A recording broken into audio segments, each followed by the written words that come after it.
పూర్తి వివరాలకు చదవండి రేపటి అక్షర శిల్పం దినపత్రికలో.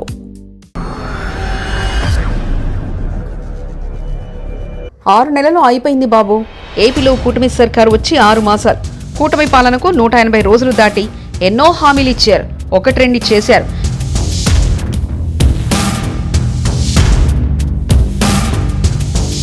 గత ప్రభుత్వంలో పోలిస్తే ఓకేనా కాదా?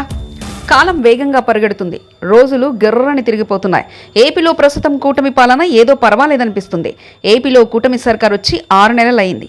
ఈ 6 నెలల కాలంలో కూటమి సర్కార్ చేసిందేంట్రా అంటే కేవలం గ్యాస్ మాత్రమే అని, అది కూడా ఒక గ్యాస్ బండ మాత్రమే ఇచ్చారని స్పష్టంగా జనాలు చెప్పుకుంటున్నారు. అందులోనూ గత ప్రభుత్వంతో పోల్చుకుంటే సంక్షేమ విషయంలో కొంచెం కూడా ముందుకు వెళ్లలేదని చంద్రబాబు సర్కార్ను కొన్ని వర్గాల వాళ్ళందరూ కూడా మాట్లాడుకుంటున్నారు.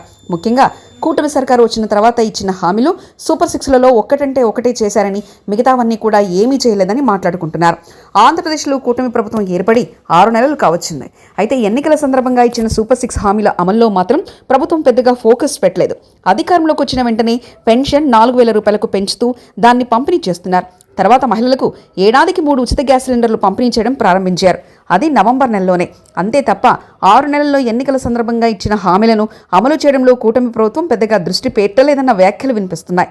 6 నెలలంటే ఒక ప్రభుత్వానికి చిన్న సమయమే కావచ్చు, కానీ ప్రజలకు మాత్రం అది ఎక్కువ సమయమే అవుతుంది. ఎందుకంటే గత ప్రభుత్వానికి ప్రస్తుత ప్రభుత్వానికి బేరీజ్ వేసుకుంటున్నారు. ఆ పరిస్థితిలో కూటమి ప్రభుత్వానికి 6 నెలల్లో జనం ఇస్తుంది అత్యవసర మార్కులేనని చెప్పాలి. మద్యం దుకాణాలను ప్రైవేట్ పరం చేయడంతో పాటు అన్ని బ్రాండ్లను అందుబాటులోకి తెచ్చి మందుబాబులకు కొంత ఊరట కలిగించారు. ఉచిత ఇసుక విధానం అమలు చేసింది. అలాగే అన్నా క్యాంటీన్లను అందుబాటులోకి తెచ్చి పేదల కడుపు నింపే ప్రయత్నంలో కొంత సక్సెస్ అయ్యారు. అయితే 6 నెలల నుంచి గత ప్రభుత్వంపై చేస్తున్న విమర్శలు తప్పించి తాము అమలు చేయాల్సిన హామీల గురించి మాత్రం మాట్లాడడం లేదు. నెలకు ఆడబిడ్డకు 1,500 రూపాయలు, మహిళలకు బస్సులో ఉచిత ప్రయాణం, తల్లికి వందనం, రైతుకు పెట్టుబడి సాయం, విద్యార్థులకు వసతి దీవెన వంటివి మాత్రం అమలు చేయలేదు. గత వైసీపీ ప్రభుత్వంలో వైఎస్ జగన్ ఒక క్యాలెండర్ను రూపొందించుకొని దాని ప్రకారం ఖచ్చితంగా ఆ డేటుకు మాత్రం లబ్ధిదారుల ఖాతాలో నగదు జమ చేసేవారు. వివిధ పథకాల కింద 1,00,000 నుంచి 2,00,000 రూపాయలు లబ్ధి పొందిన ఇల్లు ఉందంటే ఆశ్చర్యపోవాల్సిన పని లేదు.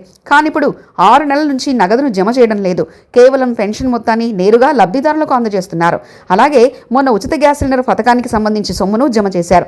అంతే తప్ప మరే పథకం గ్రౌండ్ చేయలేదు. దీనికి ప్రధాన కారణం ఖజానా ఖాళీ అని చెప్తున్నారు. గత ప్రభుత్వం చేసిన అప్పులకు వడ్డీ చెల్లించాల్సి వస్తుందని పదే పదే చెప్తున్నారు. కానీ ప్రజలు గత ప్రభుత్వం చేసిన అప్పులను పట్టించుకోరు.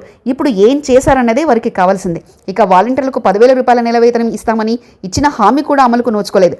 కనీసం సూపర్ 6 హామీలను ఎప్పుడు అమలు పరుస్తారన్న తేదీలను కూడా ప్రభుత్వం చెప్పలేని పరిస్థితిలో ఉంది.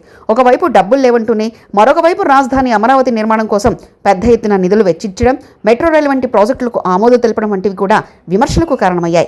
ఇది పేదల ప్రభుత్వం కాదన్న అభిప్రాయం నెలకొల్పేలా కూటమి ప్రభుత్వం అడుగులు పడుతున్నాయని చెప్పక తప్పదు. ఇప్పటికైనా సంక్షేమ పథకాలపై కూటమి ప్రభుత్వం ఫోకస్ పెట్టకపోతే ప్రజల్లో వ్యతిరేకత పెరిగే అవకాశం ఉందని విశ్లేషకులు సైతం హెచ్చరిస్తున్నారు. మరిన్ని కథనాల కోసం సబ్స్క్రైబ్ చేసుకోండి మీ అక్షర శిల్పం.